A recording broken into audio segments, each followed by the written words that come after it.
Hello students, today will we discuss about Hardy's weakness as a writer. Okay, Hardy is one of the pioneers of the regional novels. All his novels are studies of Wessex.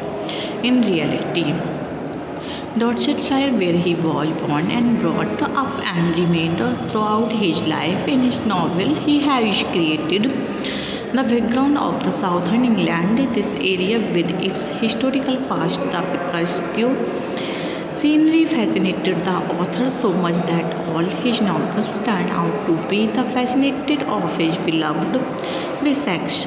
Scott brought up in Edinburgh and the country around it. His most memorable figures are the people of this district.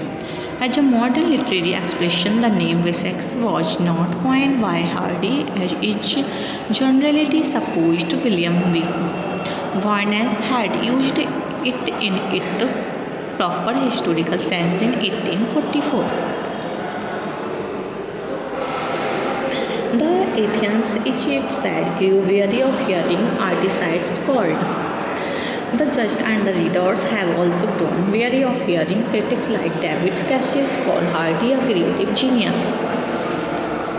If so, the following pages may bring them relief, for in following pages we propose to examine Hardy's faults.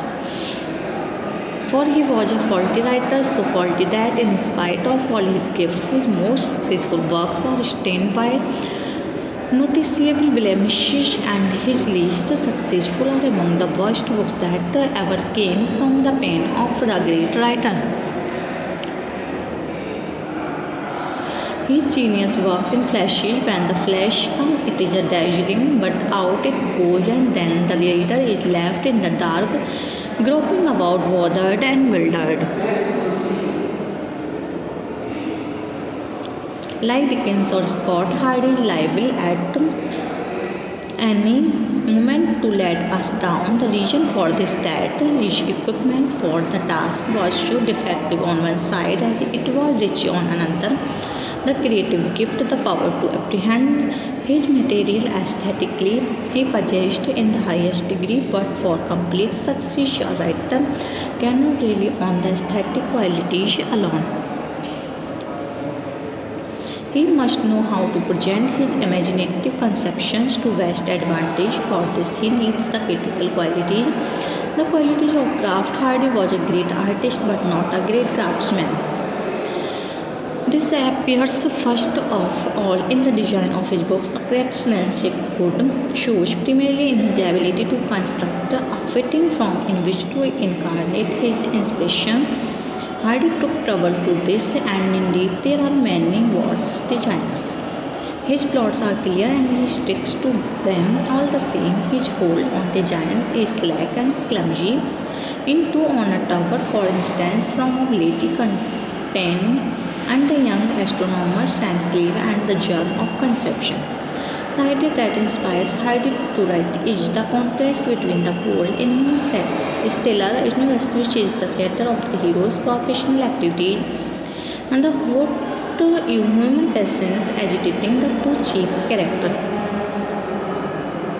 It is an imaginative idea, most effectively symbolic of the conflict between man and the nature of things.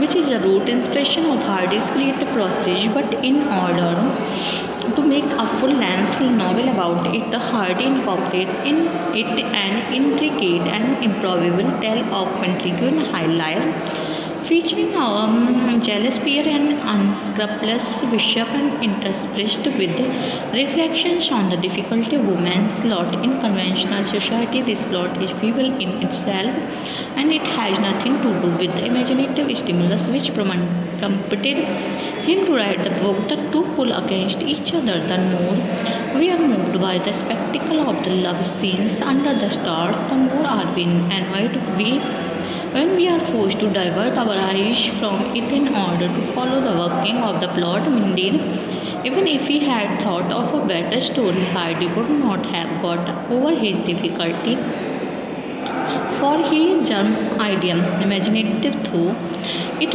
is not suitable to a novel, it is not capable of sufficiently varied development. The poetic strand in Hardy's creative strand here led him astray. This limited his choice of themes in a way that more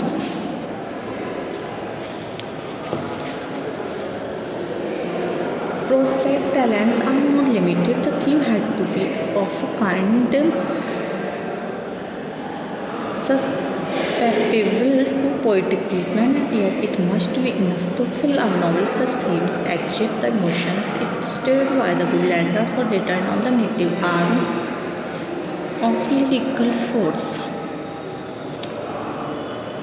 Yet they demand a story long and complex enough to make a novel. In fact, he could not have explored all their imaginative possibilities in a short poem. This is not so what we do on a tower at which west he does choose themes for which fiction is the right form. Even then, however, he often executes his design loosely and carelessly. Consider the last part of Woodlanders clearly after Gill's death. The trend of the story makes it the inevitable that Grace would be reconciled with Fitzgerald. In fact, it is so obviously the logical conclusion of the story that it should be got done with as quickly as is decently possible. Hardy takes 40 pages over it.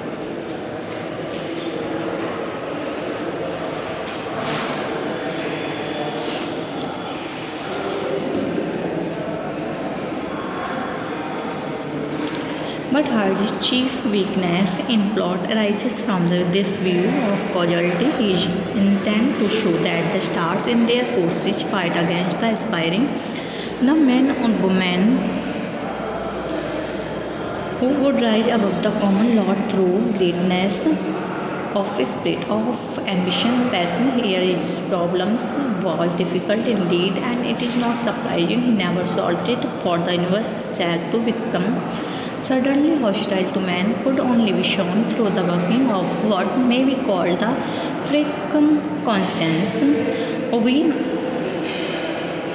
need not blame Hardy for the emphasis he places on constants. We need not blame Hardy for them. Is part of the conspiracy of things against the exceptional man that claims mother should visit Eustacia in order to make the peace between them. At the very time that Eustacia is entertaining Wilde, which is the part of nature, as though not wholly convinced himself, does not know where to stop. He spoils his case by overstatement when we learn later that Eustacia's letter to Clem has not been delivered because the messenger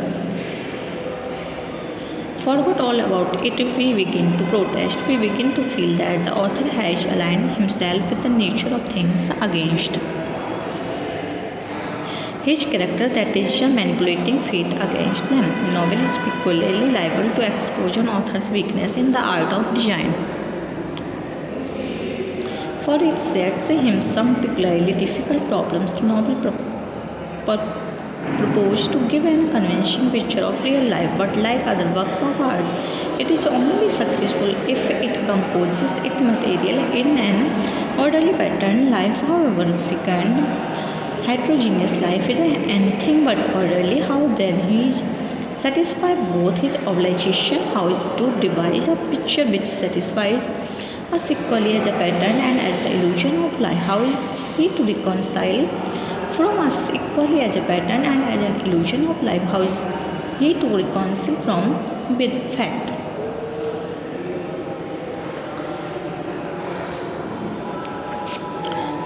The second problem of Hardy is to reconcile fact with imagination. He has to give a convincing impression of the real world, but he has also to express his personal vision, and he only achieves complete success in his life In his art, if he satisfies both these conditions equally, this is an even harder problem. Many distinguished novelists have never achieved it. Hardy is no more successful than these eminent authors like Lawrence, whose Woman in Love blazes with the fire of Lawrence's temperament, but is a picture of country society in 20th century.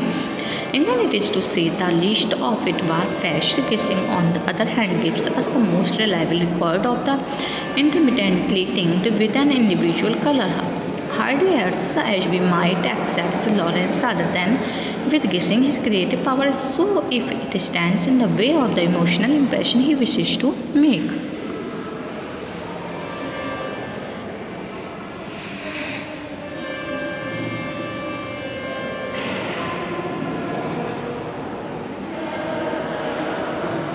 Alas, Hardy did not always have to luck to save from himself in this way. We see this in two of his most famous books, Cass and Jude. Here his lawless imagination, unchecked by a publisher's wise hand, bolted with him. Both books describe how an innocent and amiable person, after a life of unrelieved misfortune, comes to complete catastrophe. Such a theme is exceptionally tragic even for Hardy. Indeed, it is so exceptional that the author who chooses it must be particularly careful to make it seem inevitable. Otherwise, he will not carry the reader along with him. We shall simply refuse to believe such dreadful things could happen. Hardy starts off in both books convincingly enough, but in both two-thirds of the way through his imagination gets out of hand and gives us catastrophe the required intensity of blackness. He breaks with probability altogether. Tess is the first of all seduced by Alice. Later on, she becomes engaged to Angel, who knows nothing of the lapse.